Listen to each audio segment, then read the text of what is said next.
the honorable examiners, internal and external examiners in the University of Al Jazeera for the discussion of my thesis for the PhD. My CV is as follows. My name, Sabri Wani PhD, graduated from Omdurman Islamic University, Faculty of Sharia and Law, 1998. In 2001, I joined Ministry of Justice after obtaining the bar examination. I worked as a public prosecution attorney for quite a period of time in Sinar, and then also in Juba in 2002, and in 2007 I worked as a senior public prosecution attorney and the deputy head of legal administration of Northern Bahar Ghazal State in South Sudan. I resigned from Ministry of Justice of Sudan in 2008 and integrated into the Ministry of Justice of South Sudan in 2008. And in 2011, I was redeployed back to the National Ministry of Justice and appointed as the Deputy Director of Public Prosecution till 2020. In 2020, I was appointed as the head of legal administration for Central Equatorial State, Juba, for 4 years.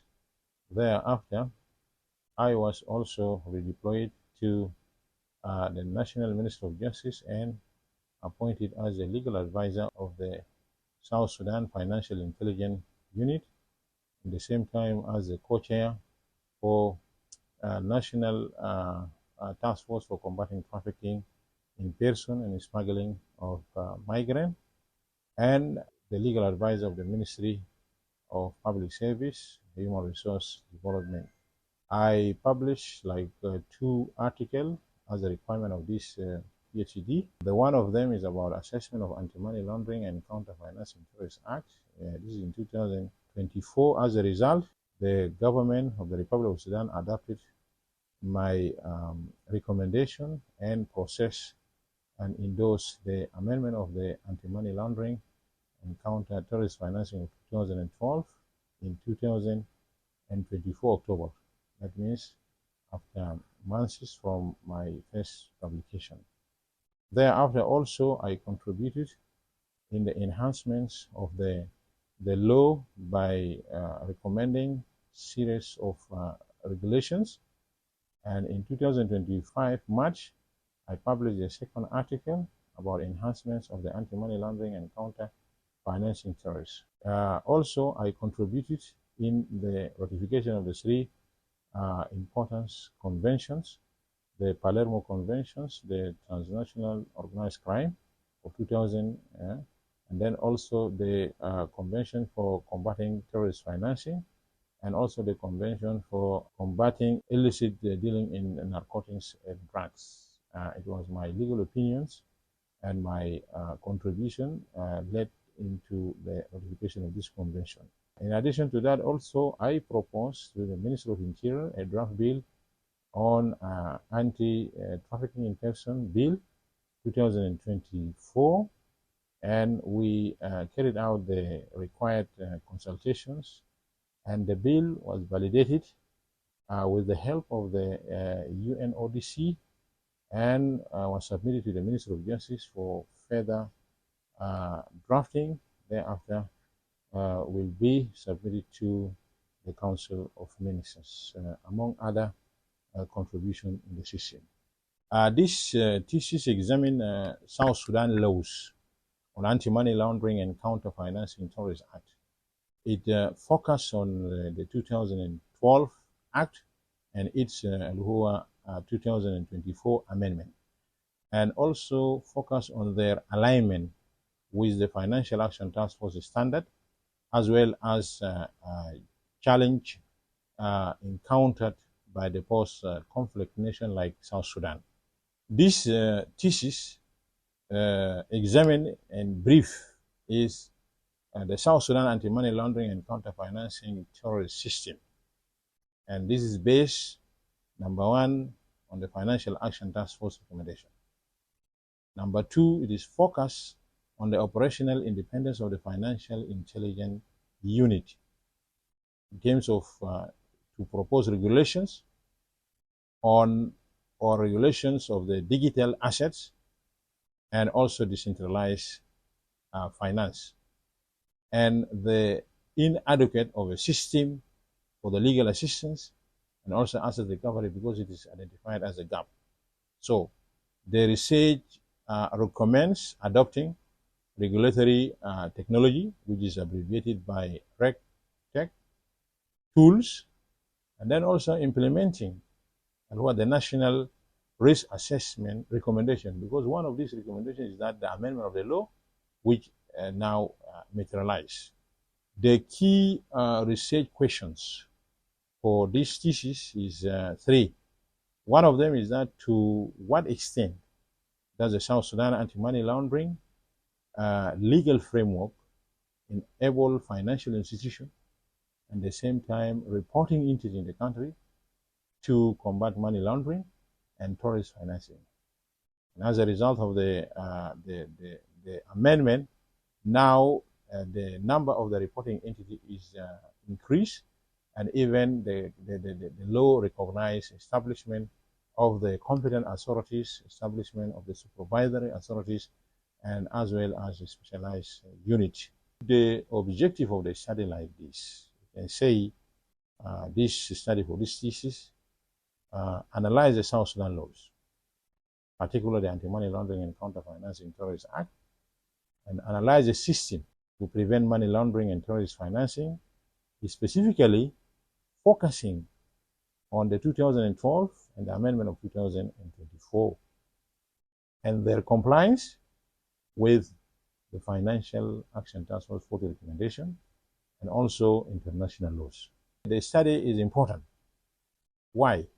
It is important and it is needed at right time because it's providing a clear plan to help the country, the South Sudan, to help the South Sudan improve from being formally compliant, as stated, but functionally weak, to become or to being risk-based, intelligence-led, and institutionally strong. This is our aim to achieve through the recommendation that we'll be providing through this research. The methodology components so include, in brief, a doctrinal analysis. This is number one. Number two, a comparative legal analysis. Number three, a legal transplant theory, and a normative and interpretive approaches. The key finding of this research, but let me give this statement that although significance has been made, this do not diminish the relevancy or the potential impact of this research. So because this research fills the legal policy gap in the country, in particular also in the fragile states, anti-money laundering and counter-financing terrorist reform, and the research provides a platform for the future empirical studies. It offers practical recommendation to legislators and also regulators and international partners, and it supports academic discourse and policy developments in the post-conflict financial governance like South Sudan. We are concluding to the summary of the key finding and thereafter the recommendation. To be into the topic, I can say there is like 10 plus finding. One of these finding, our finding number one, is that the 2024 amendment, or the Anti-Money Laundering and Counter-Financing Terrorist, the amendment that come as a result of the research efforts that have been published in 2024 March, we can say that the new amendment extended or expanded the definitions of the crimes of the predicate offenses. Instead of limited to 19, now it has become any offense that can be convicted by not less than not less than 6 months. Key recommendations include institutional coordination and technological integration and legal refinement, capacity building, and international cooperation is recommended. 5. The 2024 amendment provides the legal authority for both conviction-based and non-conviction-based, which was not in the 2011 Act. So now we have a conviction-based and non-conviction-based confiscation of the money laundering offenses. And this is in line with the Palermo Convention. South Sudan lacks a specialized financial crime prosecution unit. And this is a recommendation to the Minister of Justice to establish. And then also lack a forensic capacity and the national case management system, which also has a recommendation for the country to establish. And also lack a prosecution rates for the money laundering and terrorist financing because it is still remain negligible. So public awareness is recommended and capacity building and training. I can conclude the finding by saying the study also found that the South Sudan has ratified the major conventions and adapt the mutual legal assistance provision under all this convention. Now it is provided under the amendment and also under the bill for anti-trafficking in person bill of 2024, waiting and who are endorsement by the Council of Ministers. The final finding is that a strategic recommendation that include institutional capacity building, that include judiciary and prosecutorial reforms, legal and regulatory reforms, visual assets and informal sectors, regulations, public-private engagement, awareness and education, and regional cooperation and peer engagement. This recommendation provided by the researcher and is aimed to improve the transparency, aim to improve and reduce the corruptions, and to promote the institutional resilience and the risk-based enforcement, as well as technological modernization. The key policy recommendation of this thesis as follows.